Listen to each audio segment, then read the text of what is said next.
For those of you who don't know who Ubersoy is, he's an idiot, but more on that later. I first learned of Ubersoy when one of my subscribers awared me of his existence about a week ago. I proceeded to then go on to watch his debate with Marxian economist Victor Magarino, in which Mr. Sam Pellegrino proceeded to hand him his ass with trimmings and demonstrate how Ubersoy's conceptualization of the labor theory of value was based on nothing but mischaracterizations and misrepresentations of the theory. Well, here we go again, with a supposed debunk of Hakim's video on whether or not socialist countries truly were a success or failure. Riddled throughout this video, Ubersoy demonstrates not only that he does not know how to read charts or interpret data, not only does he demonstrate vast historical ignorance, he doesn't even comprehend the arguments that Hakim is making in the video itself. That is right, he is so stupid that he doesn't even know that he doesn't know what he doesn't know. So let's begin. I would just say that the quality of life, which does not only guarantee civil liberties such as a liberty to assembly, vote and own property, but also to stuff like purchase power per capita, social mobility, and general factors that could measure the quality of an average person in a given country.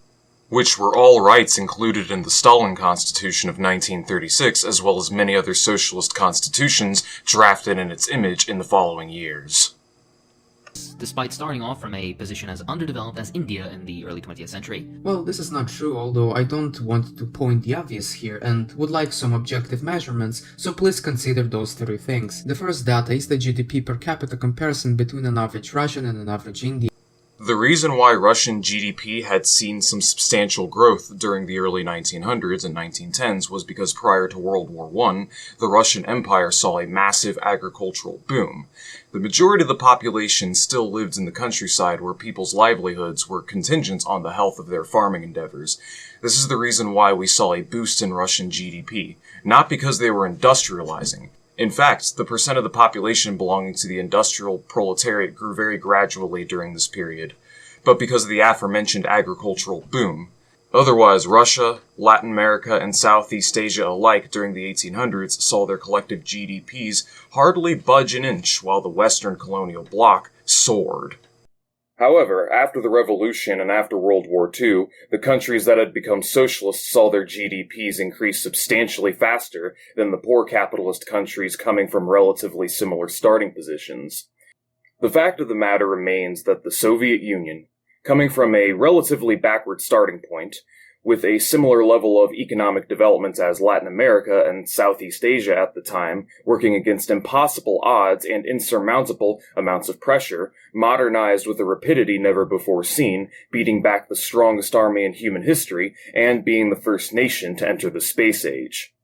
While the second one is a non-food consumption per worker in St. Petersburg and in Bombay, and as you can see, the average worker in St. Petersburg could buy almost as 5 times more things than he could buy in Bombay. This example is rather absurd given the fact that the vast majority of Russia's population were peasant subsistence farmers like the people of India.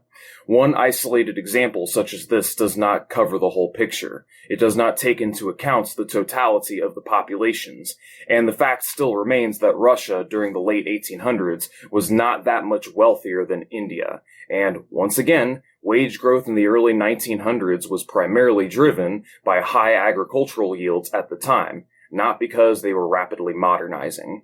Not to mention that prior to revolution, Russia was the fastest growing economy in the world and would probably become the largest economy in Europe by 1940s, due to economic reforms and the growth of the middle class. The idea that Russia would have modernized and achieved the things that they had during their time while remaining a czarist autocracy is absolutely laughable. What you are seeing right now is a chart from one of my favorite books, From Farm to Factory, showcasing the calculated value added to the Russian economy in rubles each year starting from 1928 going into 1940 with respect to economic policy.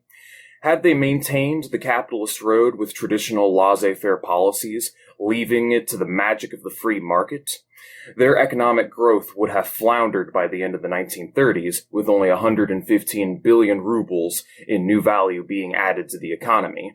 Had they maintained the well-regulated state capitalism of the NEP era, instead, roughly 180 billion rubles would have been added.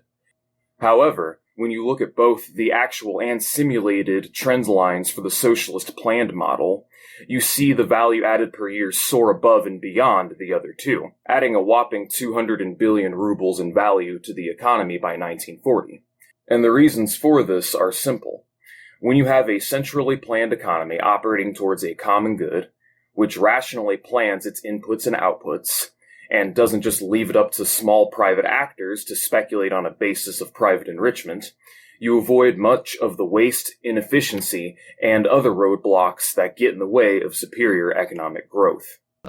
In short, socialist countries in general provided a higher quality of life for their population at the same level of economic development. Yes, and he essentially references the same quote-unquote study that Spooky Scary Socialist has referenced, and if you want to know why this study is a total BS, you should watch my response video to Spooky Scary Socialist and rewind it to 15 minutes and 40 seconds. But if you want a quick recap, the study has bias and sampling where they purposefully compared the best socialist countries with below-average capitalist countries. And what's funny enough, there wasn't any socialist country in high-income category.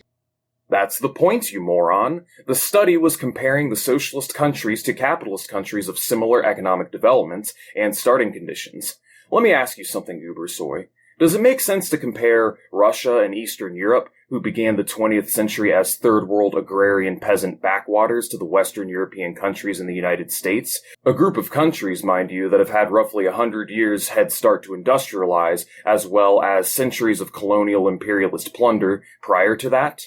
Or does it make sense to compare these semi-feudal agrarian backwaters to other semi-feudal agrarian backwaters and chart their progress over time? Needless to say, the study BTFOs the notion that laissez-faire capitalism is a superior system, as in 30 out of the 36 comparisons, the socialist countries had superior levels of wealth and public health outcomes across the board. As it turns out, when you don't waste a third of your country's resources subsidizing the existence of a ruling class, it tends to free up a great deal of resources for the public good. And what's funny enough, there wasn't any socialist country in high-income category. Yeah, because no first world country has had a successful socialist revolution yet, and the countries that have had revolutions came from starting conditions that were far from ideal. Take America, for example.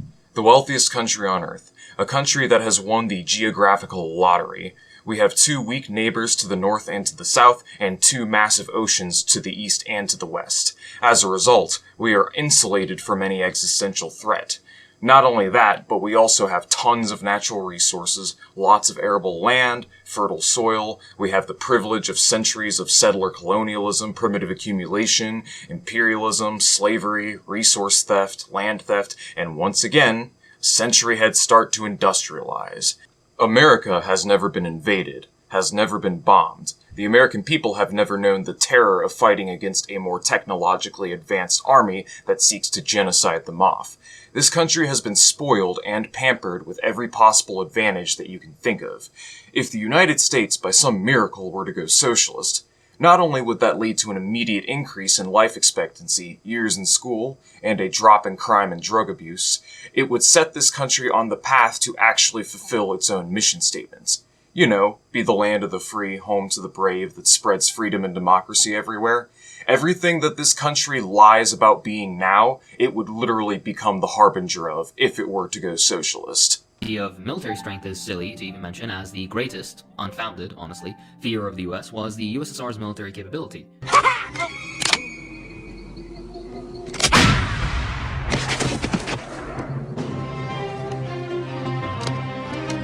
Good.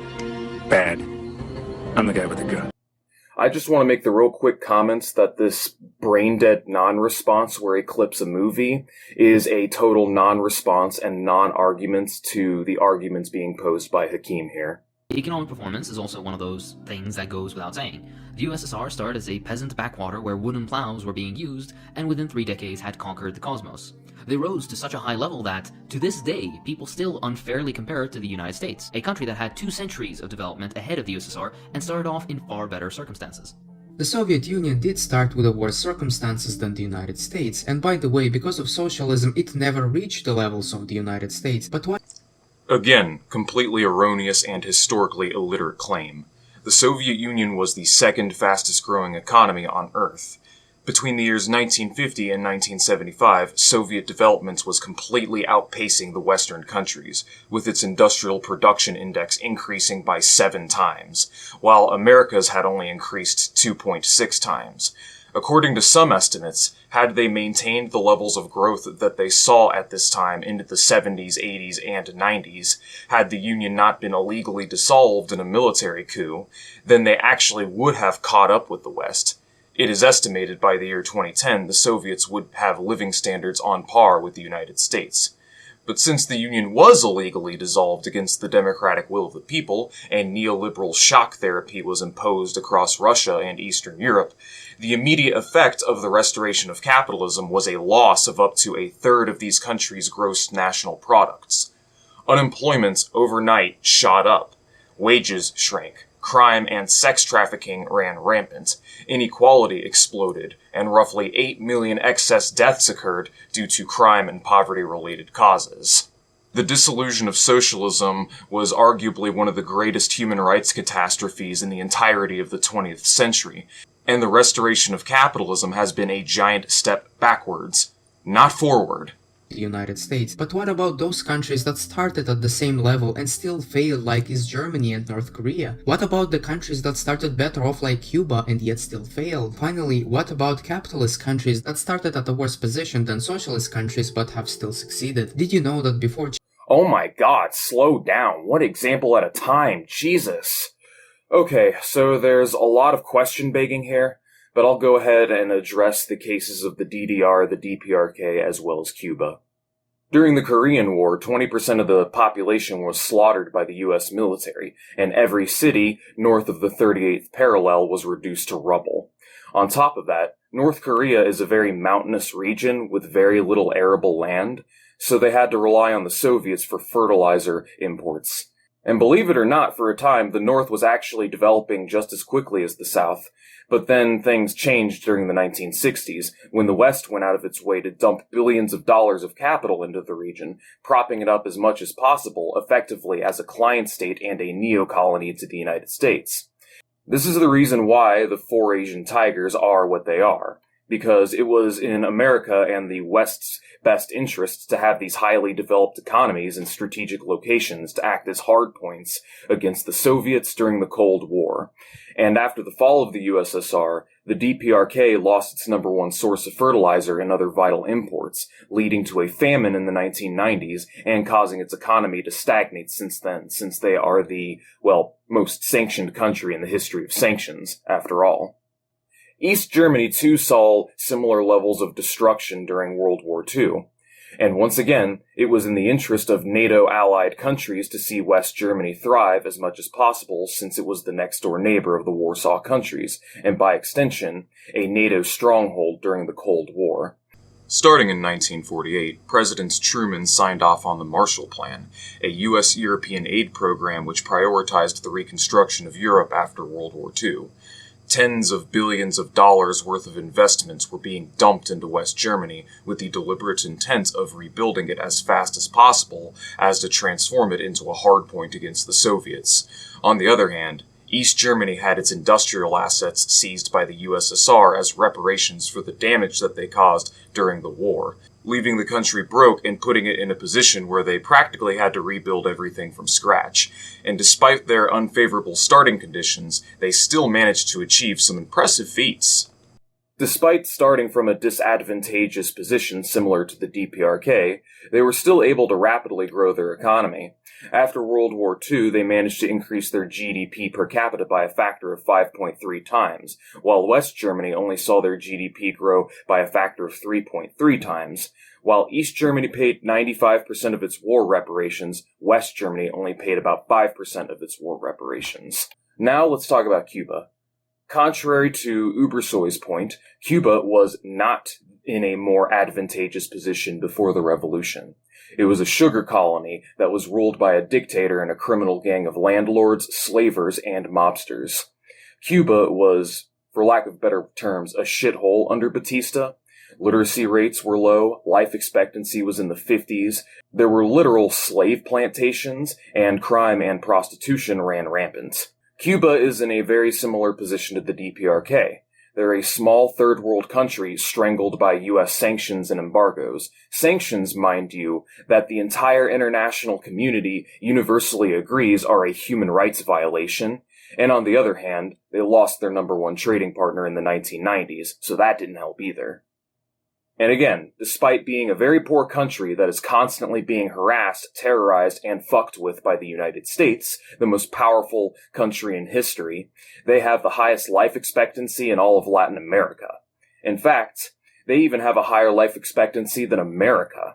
They have the lowest doctor-to-patient ratio in the world, routinely export doctors around the globe, have aided many a country in their own national liberation struggles, and at present are the only country on earth that is sustaining green economic growth. Funny how he brings up Cuba and the DPRK, yet both countries have higher human development indexes than their liberated capitalist next-door neighbors of Haiti and Nepal. If capitalism really is a better system, so I'm going to pose a question. If capitalism really is a superior system, then why is it, in spite of the fact that the United States has done everything in its power to undermine these countries at every turn, they still persist and live on and manage to take better care of their people than their liberated next-door neighbors? Democracy that obviously West Germany would rock at, they started at the same position, right? We're essentially the same people, right? And one country has failed and the other one has succeeded. First off, that's not true at all. If you're going to make the case that Russia and India did not start from the exact same starting point because Russia had a higher GDP in 1913, then I'm going to make the exact same point here. East Germany started with a GDP of around $2,000, while West Germany started at double that at $4,000. West Germany never paid the majority of its war debt, so its wealth and capital largely remained intact, and once again, because of the Marshall Plan, West Germany had tens of billions of dollars of investment being dumped into it since it was a geopolitically advantageous thing to do. It's the same reason why America went out of its way to prop up South Korea and Japan as well. For one, they're hard points against our poorer, less advanced Cold War enemies, and for two, because these areas are better off than our counterparts, they also serve as honeypots for people on the socialist side to be tempted into leaving since the capitalist side was being heavily pampered and subsidized.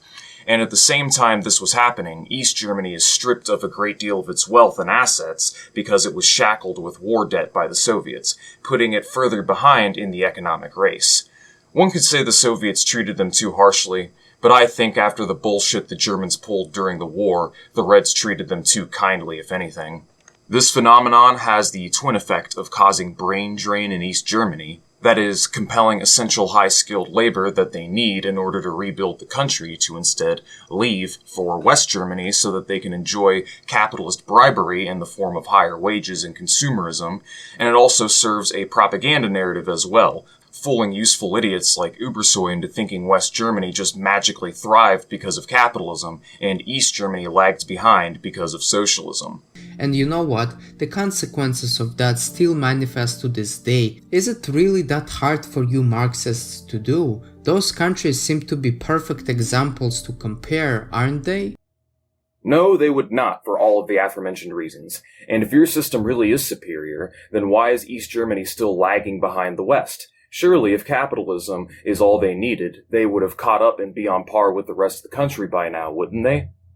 Also, just to let you right-wingers know, when polled, the majority of the people who lived through the DDR and through the collapse of the Berlin Wall to this day prefer the old communist system to the current capitalist one.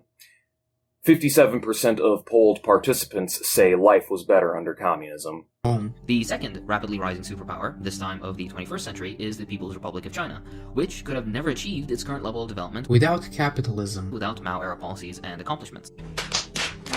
Well, that is so funny, because everyone would literally disagree with you, even the head of the Chinese Communist Party. I'm not even going to attempt to debunk it. In fact, It's true, though! Public health measures across the board massively improved under Mao, and the industrial backbone of the country was built during his time. What an incredibly lazy and dishonest non-response to Hakim. He just says, "Oh, you're just wrong." Source? Trust me, bro, you're just wrong.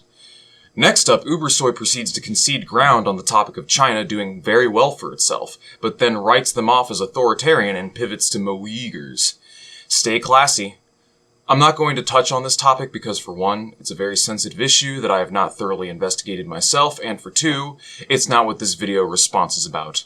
Moving on. Comrades. Communism was considered to be the greatest threat to the status quo in the 20th century, and continues to be, hence the recent upswing in anti-communist media and publication. A daily reminder that the West is not the whole world. For a third of the world, communism was the status quo for a certain point of time. Communism was the status quo in third world backwaters and the colonized world, and the reason for this is because it was the communists who were at the charge of their respective national liberation struggles against Western imperialism. However, capitalism has been the global status quo for centuries now, and the only time its hegemony came under threat is when we saw the rise of communist regimes during the 20th century.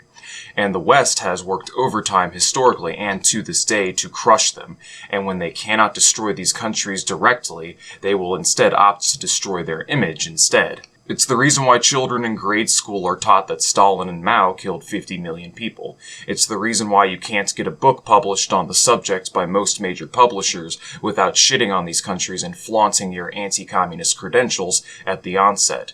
It's the reason why NGOs like the Truth and Reconciliation Commission and the Victims of Communism Memorial Foundation exist.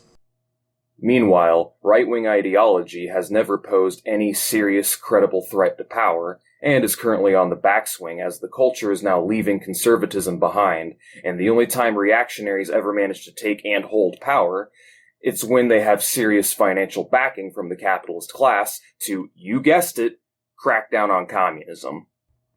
It is in this way that right-wing ideology, despite being fringe and against the status quo, is really just another tool in their playbook to protect their interests, since far-right ideology and right-wing ideology is fundamentally not a threat to private property. That was the most common one in my personal experience. Does that mean a country has failed if it ceases to exist? Iraq, my country, is a massive mess, yet it still exists in a certain political order. Does that mean it's succeeding? Oh my god, why do you strawman those people so badly? Obviously they're talking about the quality of life. Why is it that difficult for you to compare, for instance, West Germany's quality of life to East Germany's quality of life? When most people say communism failed, it's because they've been lied to and manipulated since they were children by their parents, the schools, the news media, academia, and the culture into believing so.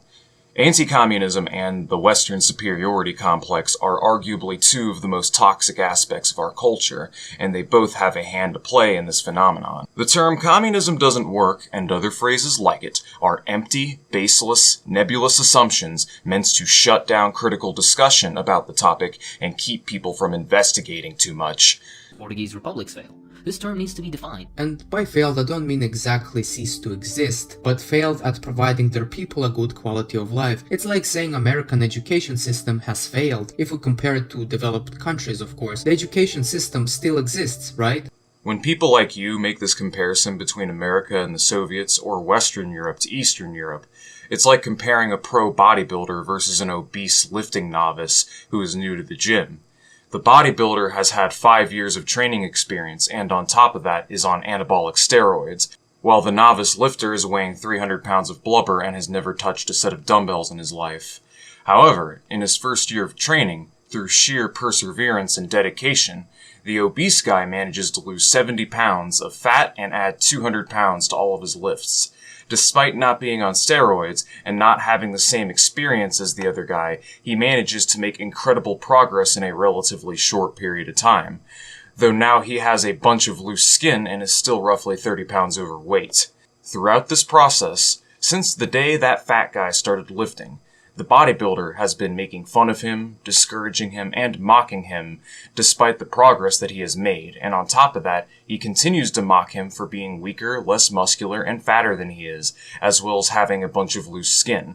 Western chauvinists are like the bodybuilder in this hypothetical, viciously and maliciously attacking those beneath them and projecting an air of superiority about themselves and their countries, rather than looking at where these countries started and where they went with what they had under the material conditions that they found themselves in. He'd rather just compare them to the countries that have all of the aforementioned advantages noted earlier, either because he's fundamentally an idiot or too ideologically committed to take a scientific look at the situation.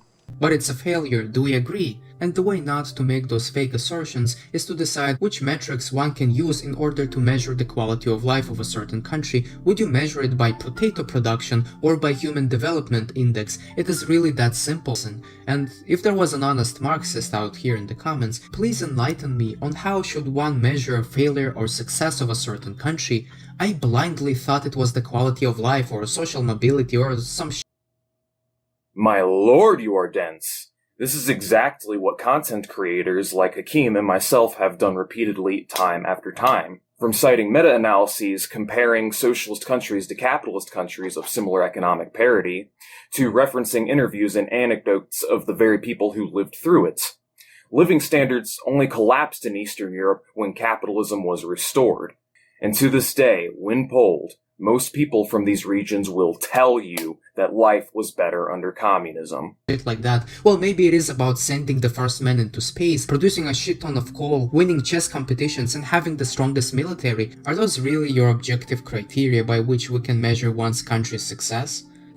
Yes, I would say being the world's number 2 superpower, ushering in the space age, producing a legion of brilliant scientists, doctors, and engineers, as well as having a badass Red Army capable of going toe-to-toe with the strongest militaries known to man are definitely additional indicators of success as well. And Ubersoy only continues to telegraph his own stupidity by acting like they don't. It sounds as more of an emotional attack rather than an objective characterization. If equally poor starting position capitalist countries achieved the same level of development as socialist countries, they would be considered miracles. It seems that only liberal quote-unquote democracies are spared from being considered a failure. Liberal quote-unquote democracy. Perfect. Yes, because we all know that the best democratic countries were really socialist. I love how he doesn't even comprehend that he doesn't comprehend what Hakim is saying here. Hakim is pointing out the double standard that Western liberals will constantly write off and downplay the achievements of socialist countries. But if these very same countries were capitalist, these very same liberals would be lauding them as economic miracles. And what is Ubersoy's genius response? What is his galaxy-brained rebuttal? Liberal quote-unquote democracy. Perfect. Yes, because we all know that the best democratic countries were really socialist.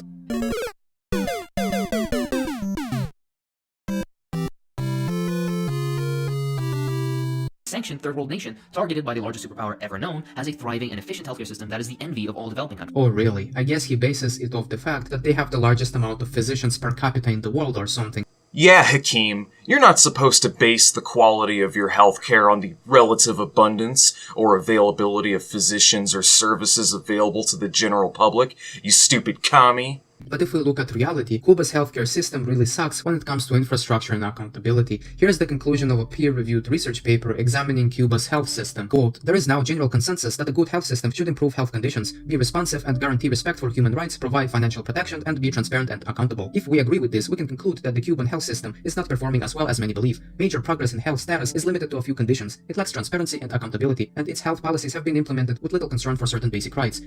Yes, a sanctioned third world country cut off from the rest of the world has a limited amount of healthcare resources and technology. I wonder why that is. Also, just a reminder, Cuban life expectancy is among the highest in all of Latin America.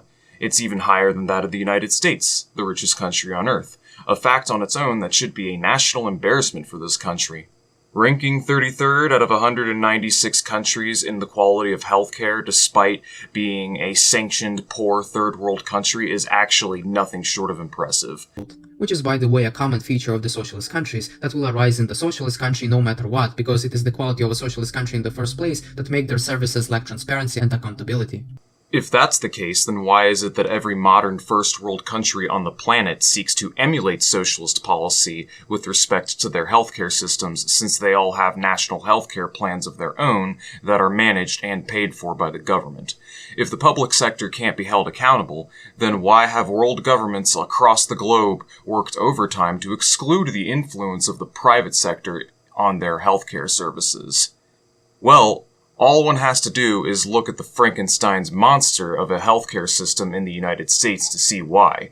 We pay more for our healthcare than the rest of the industrialized world for shorter life expectancy, worse services, worse outcomes on average, crippling medical debt that is the #1 driving cause of bankruptcy in America, and 40,000 people dying of preventable illnesses every year. Of the video, Comrade Hakim spent critiquing current America's problems that I actually agree with, although not with his socialist dog whistles. Pause. Here we go again with the good old tu quo quo, or right-wing projection. One favorite pastime of reactionaries is to project their own faults onto the far left, from identity politics to virtue signaling to cancel culture, as well as the contradictions of late-stage capitalism. They love accusing us of all of the awful behavior that they regularly engage in themselves, as well as blaming socialism for the problems caused by capitalism. We communists do not use dog whistles. We're not reactionaries. Unlike you, we do not need to fool, trick, or manipulate anybody with cherry-picked statistics, poorly interpreted data, or conspiracy theories in order to convince anyone into believing in our ideas. We have the truth on our side, and have every reason in the world to be honest and transparent with the public. Unless by socialism you imply when government does stuff, which is really a stupid and dumb implication to make because socialism ultimately advocates for no property rights, or workers taking away property rights from those who own. Again, your understanding of socialism is based on a straw man of the ideology. We don't want to take away all property rights, we want to abolish private property rights. Nobody wants to take away your toothbrush or your car or computer. We want the factories that produce your toothbrushes, cars, and computers to be public property that produce according to a rational plan, rather than the turbulent, unsustainable, and inefficient anarchy of the markets. All attempts at building socialism led me to conclude that by workers they really mean the state. Too bad Marxists think that the only way to solve the problem of housing, healthcare, or social mobility requires socialism. To my displeasure, that happens because of active socialist propagandists like Hakim that are working to delude the general public to believe that socialism is the only way of fixing those problems. Yes, because the state can do it better. Under socialism, we can bring production under democratic oversight and accountability, something that you cannot do in capitalism because, well, the means of production are privately owned, and private owners are constantly trying to externalize everything and anything that they possibly can that takes away from their bottom line. In fact, because of how shitty capitalism is, virtually every modernized country on Earth has started to emulate socialism in the way that they function, from tuition-free college to single-payer healthcare, centrally planned scientific innovation, subsidies for non-profitable firms, state-owned enterprises, etc. Sure, none of these countries on their own are socialist, but what they are is a silent admission by the bourgeoisie that socialism is a superior economic system, which is why as time goes on, capitalist economies are poised to behave more and more like them. Anyways, that's all I have to say for now. I hope you guys enjoyed the video. Shout out to my Patreon subs. At Tier 0, we have Tankarchist, Posadist, and Shaky Dog. At Tier 1, we have Violet XD. And at Tier 3, we have Chris Ross. Your gratuity is greatly appreciated. These videos are a passion project of mine, and the opportunity to receive some sort of remuneration for my efforts definitely boosts morale. Thank you very much. Alright guys, I hope it's been informative, or at the very least entertaining. Peace out.